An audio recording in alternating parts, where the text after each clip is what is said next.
Hi, I'm Sarah from KnittingSarah.com, and today I'm going to walk you through picking up for the gusset on your Churchmouse Yarns and Teas basic sock in 2 gauges. Before I begin, again I'd like to remind you that if you're knitting along with me on this pattern, that you should have personally purchased a copy of it. Also, while I'll do my very best to be clear, the ideal way to learn any new knitting skill is hands-on with a skilled teacher at your local yarn shop or with a good knitting friend. Please note, this demo will be following the fingering weight version of the pattern. If working the sport or DK weight version, please refer to your pattern for the correct stitch counts for your sock. Once you've turned the heel on your sock, you're ready to pick up stitches along the heel flap and join again in the round. How you'll do this round is you'll pick up stitches along the near side of the heel flap, work across needles 2 and 3 that have been patiently waiting for you, and then pick up stitches along the other side of the heel flap. Now, to pick up stitches, what you will want to do is turn that heel flap because it's going to curl in and find those slip stitches. You'll see right here and right here and right here. Alright? What you'll do is you'll place your needle under both strands of that slip stitch, the one nearest to your working yarn where you just completed your heel turn. Wrap your yarn and pull it through. Then in the next slip stitch, you'll go ahead and get your needle under both strands of that slip stitch, wrap your yarn and pull it through. Again, both strands, wrap your yarn and pull it through.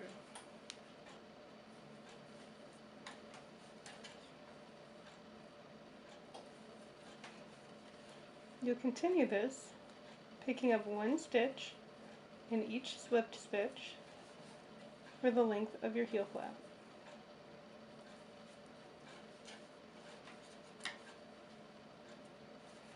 If you counted your heel flap rows carefully, that should be 16 stitches.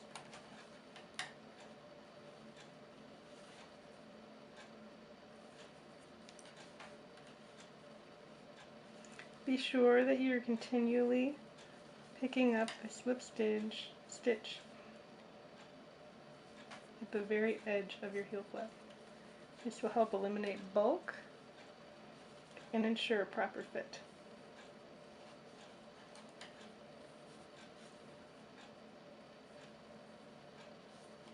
And again, make sure you're under both strands of your slip stitch, like so. That will ensure a nice sturdy anchor for your stitches.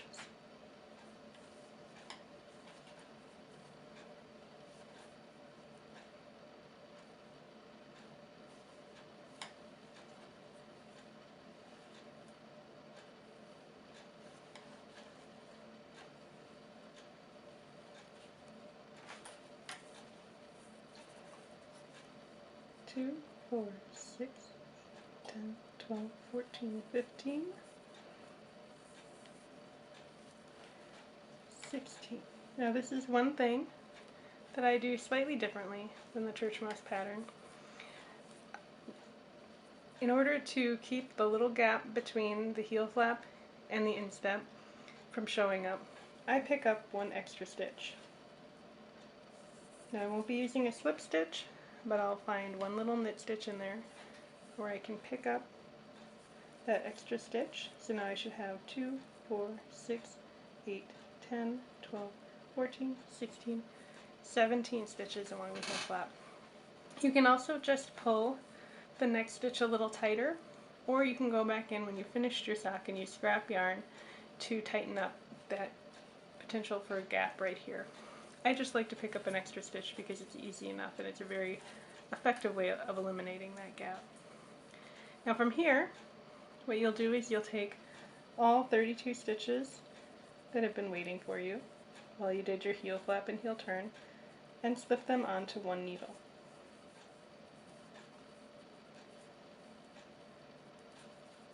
Don't work them yet, we're just flipping them over so they're all on one needle.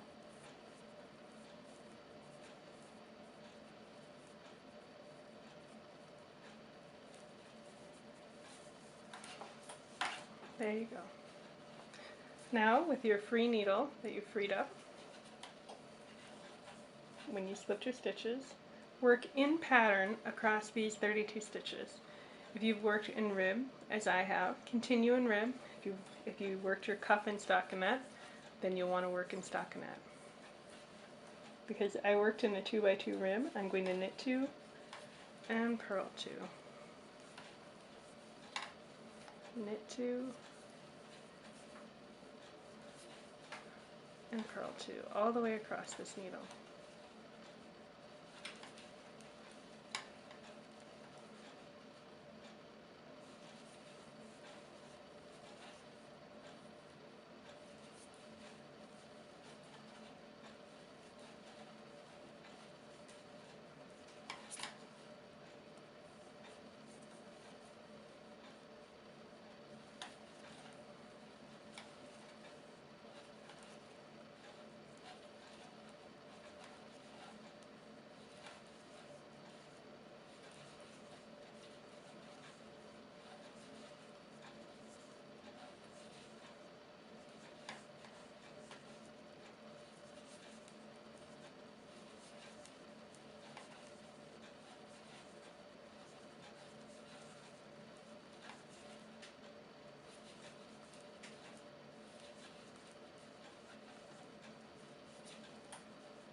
Having worked all the way across this needle, you're now ready to pick up stitches along the other side of the gusset. The other side of the heel flap. So what you will do is just like for the other side, I'll pick up one extra stitch once I locate where my stitches begin, where my slipped stitches begin. I'm going to pick up that one extra stitch there in order to close that gap, and then I'll find my row of slip stitches and I'll begin picking up my 16 plus 1 or 17 stitches along this side of the heel flap.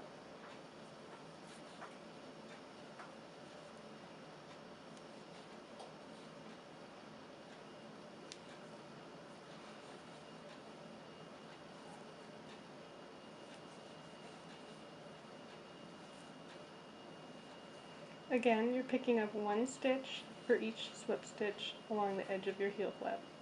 Being careful to pick up your stitch using both strands of the slip stitch, like so.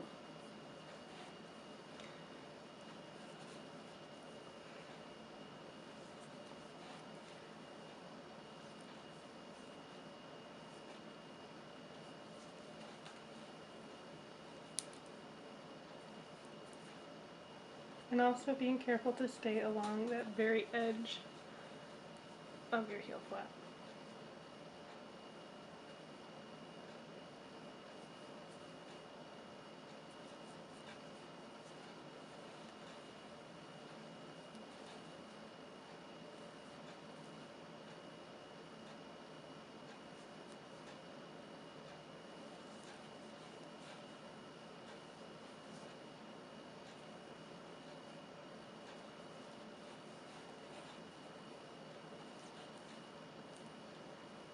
And we'll do a quick stitch count.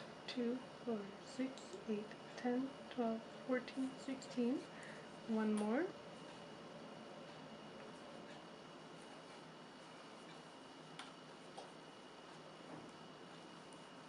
Alright, now you've picked up all your stitches along both sides of the heel flap and you've worked across this instep.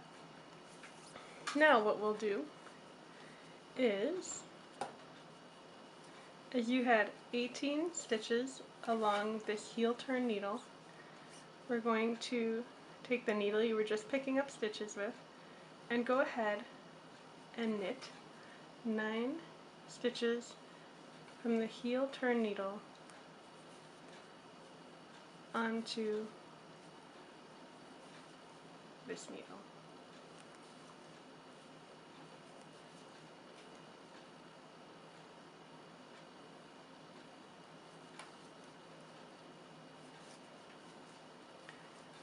Alright, so now you'll have 25 stitches on that needle, and we will go ahead and slip the remaining 9 from the heel turn needle onto the needle which you picked up the first side of the heel flap.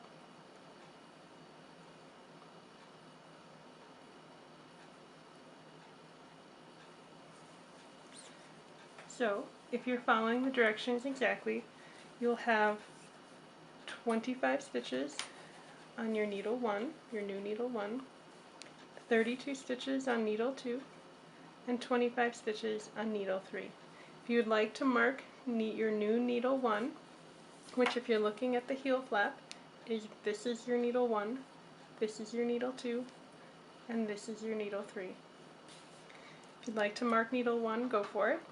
Now is your chance. If you followed my instructions and you added 1 extra stitch along the heel flap, you'll have 26 stitches here, 32 stitches here, and 26 stitches here. And now you're ready to start shaping your gusset.